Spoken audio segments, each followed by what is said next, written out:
हरिओम।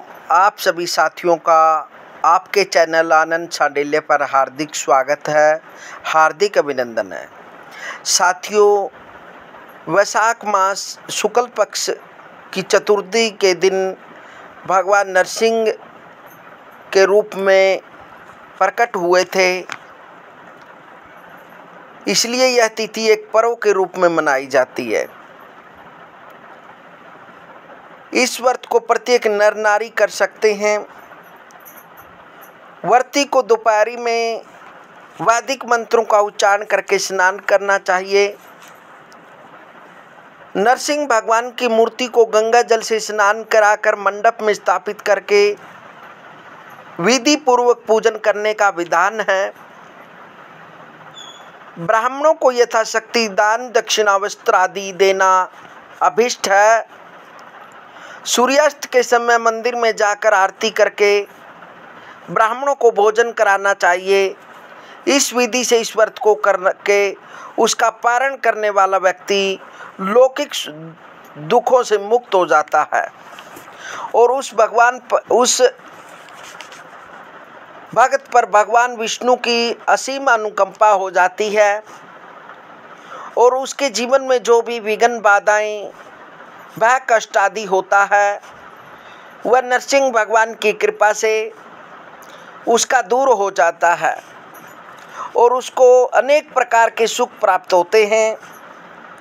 वह इस लोक में अनेक प्रकार के सुखों को भोगता है और भगवान का वह जिज्ञासु भक्त हो जाता है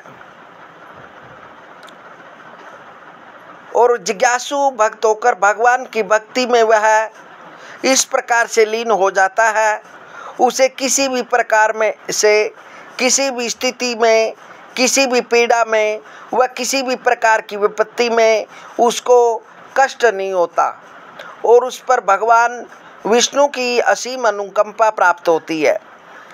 इसलिए यह वैशाख शुक्ल पक्ष की चतुर्दशी के दिन भगवान नरसिंह जी की जो पूजा करता है, उस भक्त पर भगवान विष्णु की असीम अनुकंपा होती है और जो इस व्रत को करता है उसके जीवन में लक्ष्मी का कभी भी अभाव नहीं रहता।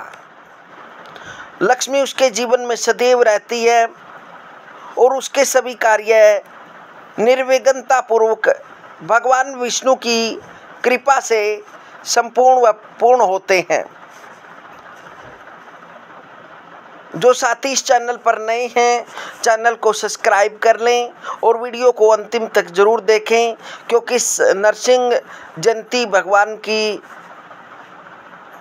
इस दिन जो कथा सुनता है या व्रत को करता है या भगवान नरसिंह भगवान की पूजा करता है, उस भक्त पर विशेष कृपा होती है। तो आइए नरसिंह जयंती की कथा सुनने कि किस प्रकार भगवान नरसिंह का अवतार हुआ था। बोल नरसिंह भगवान की जय हो। राजा कश्यप के हिरण्याक्ष और हिरण्यकशिपु नाम के दो पुत्र थे। राजा के मरने के बाद बड़ा पुत्र हिरण्याक्ष राजा बना, परंतु हिरण्याक्ष बड़ा क्रूर राजा निकला। वाराह भगवान ने उसे मौत के घाट उतार दिया। इसी का बदला लेने के लिए उसके भाई हिरण्यकशिपु ने भगवान शंकर को प्रसन्न करने के लिए कठोर तप किया। सब तप सिद्धि होने पर उसने भगवान शिव से वर मांगा, मैं अंदर मरूं न बाहर, न दिन में मरूं न रात में, न भूमि पर मरूं न आकाश में, न जल में मरूं न थल में, न अस्त्र से मरूं न शस्त्र से, न मनुष्य के हाथों मरूं न पशु द्वारा मरूं। भगवान शिव तथास्तु कहकर अंतर्धान हो गए। यह वरदान पाकर वह अपने को अजर अमर समझने लगा। उसने अपने को ही भगवान घोषित कर दिया। उसके अत्याचार इतने बढ़ गए कि चारों ओर त्राहिमाम मच गया। इसी समय उसके यहाँ एक बालक का जन्म हुआ जिसका नाम प्रहलाद रखा गया। प्रहलाद बड़ा होने पर एक ऐसी घटना घटी कि प्रहलाद ने अपने पिता को भगवान मानने से इनकार कर दिया। घटना यह थी कि कुम्हार के आव में एक बिल्ली ने बच्चे दिए थे।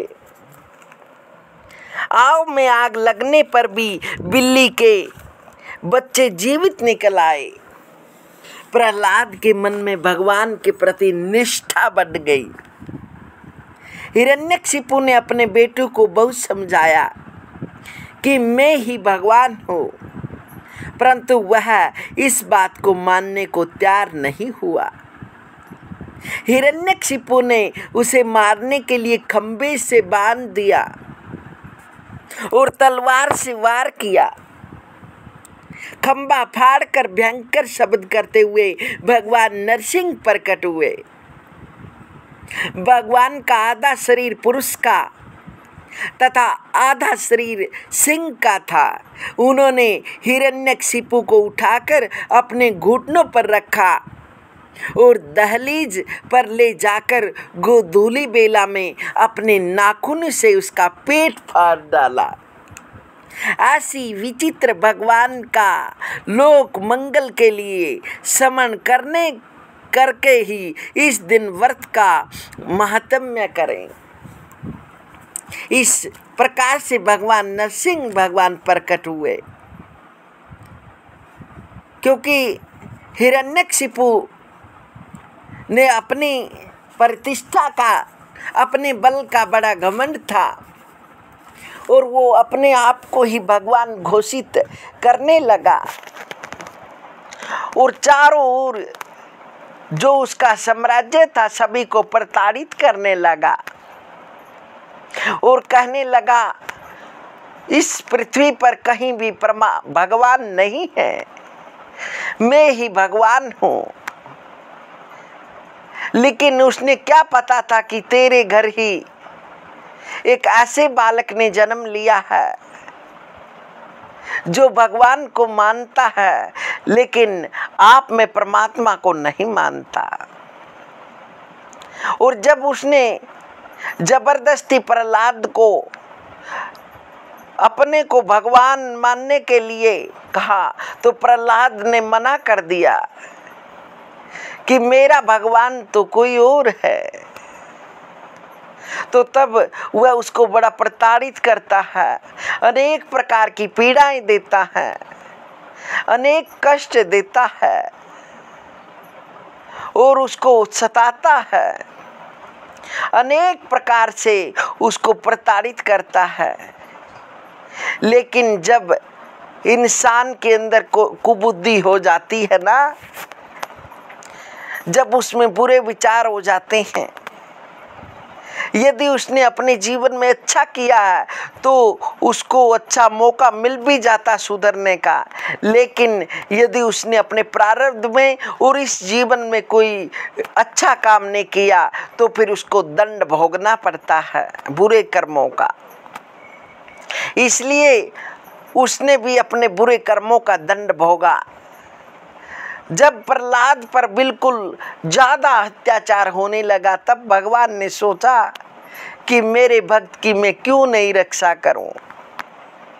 तब ऐसे समय में, क्योंकि उस दुरात्मा ने जो हिरण्यकशिपु था उसने वरदान प्राप्त था भगवान शंकर से कि आप तो कहीं भी दिन में ना मर सकते, ना रात्रि में, ना किसी पुरुष से, ना किसी पशु से। तब भगवान ने, विष्णु भगवान ने नरसिंह अवतार लेकर उस दुष्ट का संहार किया। तो इस प्रकार से भगवान सब पर कृपा करते हैं। इसलिए अपने भगवान पर विश्वास रखिए। जीवन में शत्रु तो होते रहते हैं, पता नहीं कौन हो जाए, लेकिन अपने इष्ट देव, अपने कुल देवता, अपने माता पिता, इन पर विश्वास रखिए, अवश्य ही भगवान आपके पास होंगे। रहते तो वो हरदम आत्मा में हैं, क्योंकि आत्मा से ही परमात्मा को जाना जा सकता है। यदि जो पुरुष, जो भी जीव आत्मा से उस परमात्मा को जान गया तो वो तो फिर आत्मा में वास करते हैं। इसलिए अपने मन को शुद्ध रखिए, विचार को शुद्ध रखिए, और इस प्रकार से चाहते हैं कि भगवान विष्णु की कृपा आप सभी पर हो और आप सभी के सभी कार्य सिद्ध करें। और आपका इस चैनल को बहुत बड़ा प्रेम मिला है, उसके लिए हम आपका हृदय से धन्यवाद करते हैं। आप ही जब हृदय से आशीर्वाद देते हैं, आप आशीर्वाद देते हैं और भगवान की कृपा होती है, तभी हम कुछ शब्द बोल पाते हैं। यह आपका ही आशीर्वाद है। इसी प्रकार आशीर्वाद बनाए रखिए और हम भी आपके प्रश्नों का, आपके जो भी आप सवाल करते हैं, जो भी आप जानकारी चाहते हैं सनातन से संबंधित, उनको जानकारी देने का प्रयास करते रहते हैं। और कमेंट में हरिओम जरूर लिखिए। जो भगत जिन इस नरसिंह जयंती के दिन हरिओम लिखता है तो उसकी भी सभी मनोकामनाएं पूर्ण होती हैं। मिलते हैं साथियों अगले एपिसोड में, तब तक हरिओम हरिओम।